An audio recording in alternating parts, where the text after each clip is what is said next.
Honestly, there are 7 people I have never and will never forgive.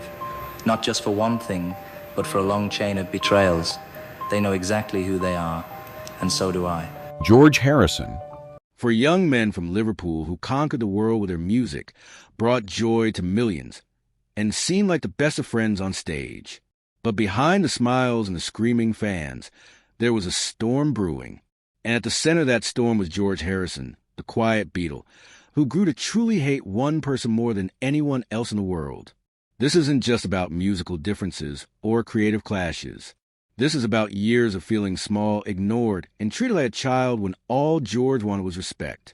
The person he came to hate wasn't some music critic or jealous rival. It was someone much closer to home. You might think you know the story of the Beatles. You've heard about John and Paul's songwriting genius, about how they changed music forever. But what you probably don't know is the painful truth about what happened to George Harrison during those years of fame. While the world saw 4 happy musicians, George was slowly dying inside, feeling like he was trapped in a cage that he couldn't escape from. And there was one person who held the key to that cage, but refused to let him out. George Harrison didn't start out hating anyone. In fact, he was just a kid who loved music and looked up to his older bandmates like they were heroes. Born in 1943 in Liverpool, George was the youngest member of the Beatles, and boy, did everyone make sure he never forgot it. When he first joined the band in 1958, he was only 14 years old. 14. Most kids that age are worried about homework and crushes, but George was already playing guitar like someone twice his age. The story of how George joined the Beatles is actually pretty sweet. He was friends with Paul McCartney from school, and they used to travel to school together on the bus. Paul saw how talented George was with the guitar and thought he should meet John Lennon, who had started a band called the Quarrymen. John wasn't sure about adding such a young kid to the group. He worried that George was too young and might not fit in with the older guys. But once John heard George play guitar, he knew they had found something special. For the first few years, everything seemed perfect. The boys were having fun, playing music they loved, and slowly building a following in Liverpool and Hamburg. George was happy just to be part of something bigger than himself. He looked up to John and Paul like big brothers, and he was grateful they had let him into their world. He practiced guitar for hours every day, always trying to get better, always trying to prove that he belonged. But as the Beatles became more successful, something started to change. John Lennon and Paul McCartney began writing songs together, and they were really good at it. Songs like Love Me Do and Please Please Me made them famous, and suddenly everyone wanted to hear what Lennon and McCartney would come up with next. The problem was George was also writing songs, really good songs, but nobody seemed to care. Imagine being in a band where 2 of your friends get all the attention for their creativity, while your ideas get pushed to the side. That's exactly what started happening to George. Every time the Beatles went into the studio to record an album, they would focus on John and Paul's songs first. George would sit there with his guitar, with his own songs written in his notebook, waiting for someone to ask him what he'd been working on. Sometimes they would, but most of the time they wouldn't. The person who hurt George the most during this time wasn't John Lennon. John could be harsh and sarcastic, sure, but at least he was honest about it. John would tell you straight to your face if he didn't like something. The person who really broke George's heart was Paul McCartney. Paul, who had been his friend since they were kids. Paul, who had introduced him to John in the first place. Paul, who George thought understood him better than anyone. But Paul had a problem. He couldn't stop treating George like the little kid who used to ride the school bus with him. Even when George grew up, even when he became an incredible guitarist and songwriter, Paul still saw him as a junior. Paul would make decisions about George's guitar parts without asking him. Paul would tell George how to play his own instrument.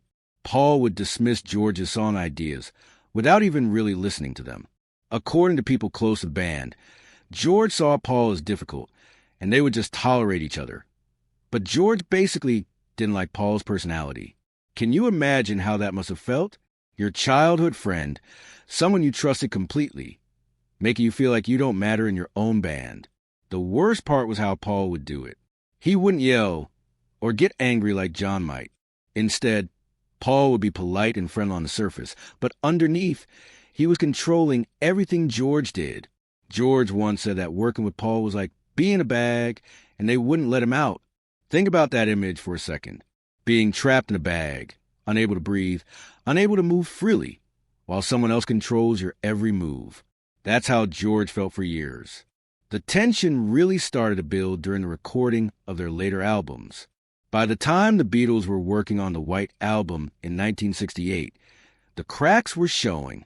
The recording sessions were particularly contentious, and the fighting was so bad that Ringo actually left the band temporarily. If Ringo Starr, the most easygoing guy in the world, felt like he had to leave, you can imagine how bad things had gotten. George had been writing beautiful songs like Within You Without You and Here Comes the Sun, but getting them onto Beatles albums felt like pulling teeth. Meanwhile, Paul and John could write a song in the morning and have it recorded by evening. George would present a song he had been working on for months, and Paul would immediately start telling him how to change it, how to make it better. But Paul's idea of better usually meant making it sound more like a Paul McCartney song. The breaking point came during the filming of Let It Be in 1969. If you've ever watched a documentary about those recording sessions, you can see the pain in George's eyes. There's one moment where Paul is literally telling George exactly how to play a guitar part, note by note, and George just looks defeated. He's not angry in that moment. He's not fighting back. He just looks like someone who has given up hope. During those sessions, George commented that it felt just like being back in the Beatles, when talking about how controlling the environment was. Think about how sad that is.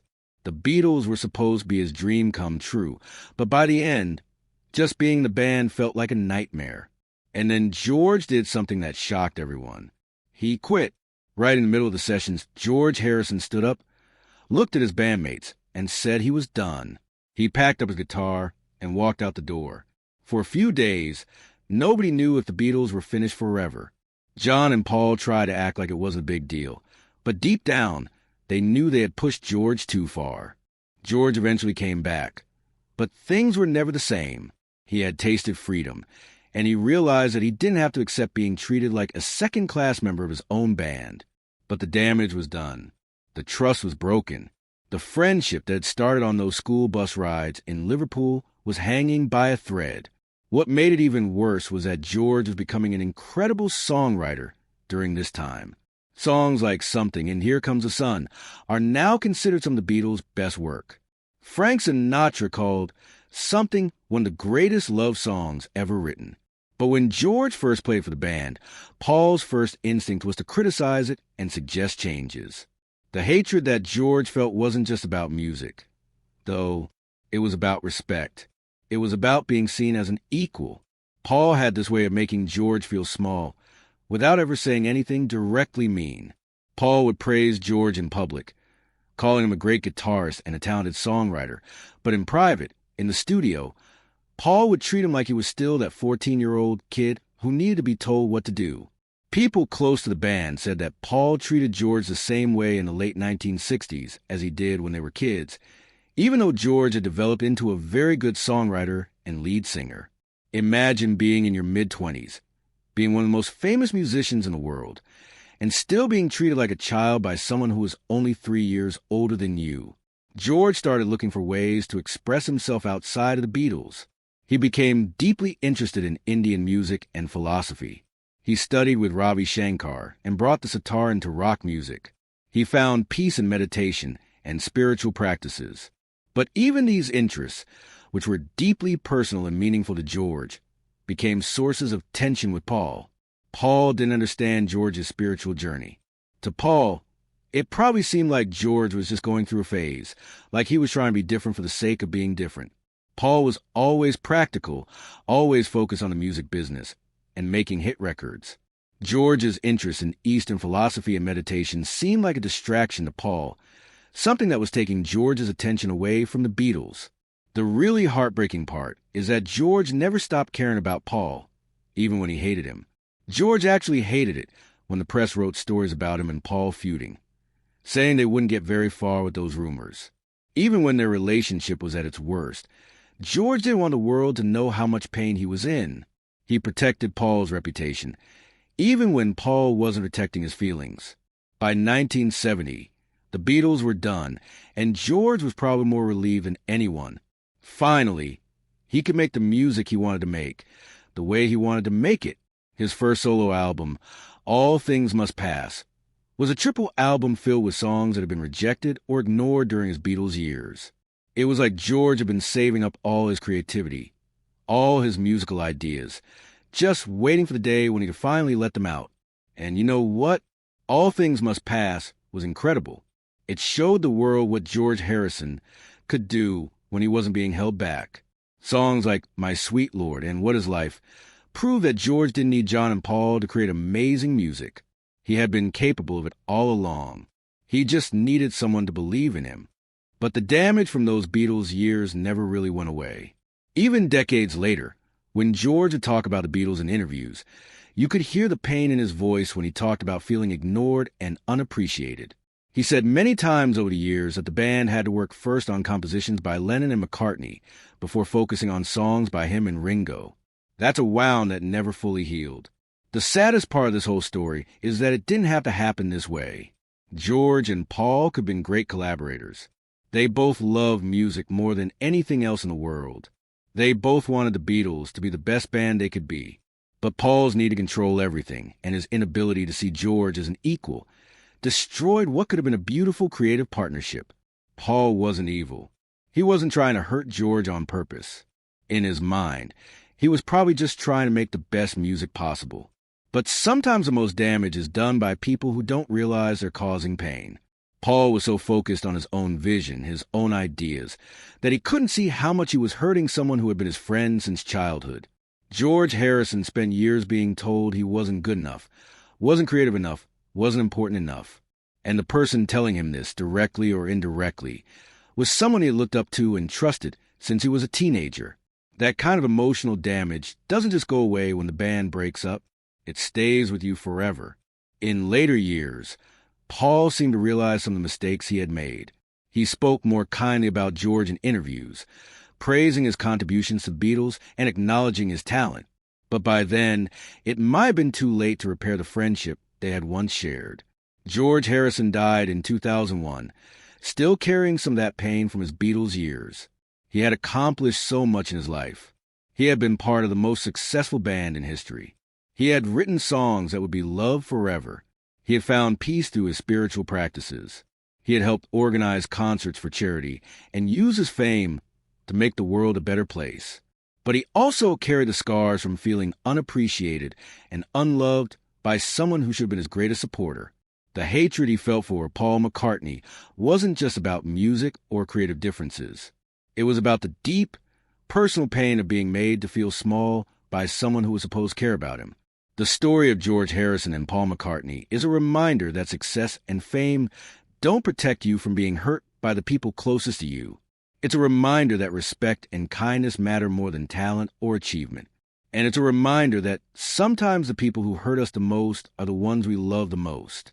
George Harrison was an incredible musician, a spiritual seeker, and a kind person who deserved better than he got from his Beatles years.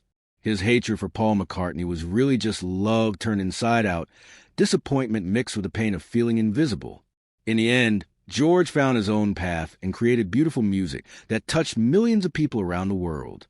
But he never forgot what it felt like to be that young guitarist sitting in the corner, waiting for someone to notice him, waiting for someone to care. That's the real tragedy of the story. Not that the Beatles broke up, but that two friends who had shared so much history, so much music, and so many dreams couldn't find a way to see each other as equals. George Harrison truly hated Paul McCartney more than anyone, but what he really hated was feeling like he didn't matter. And that's something we can all understand, because we've all felt invisible sometimes, even when we're surrounded by people who are supposed to love us.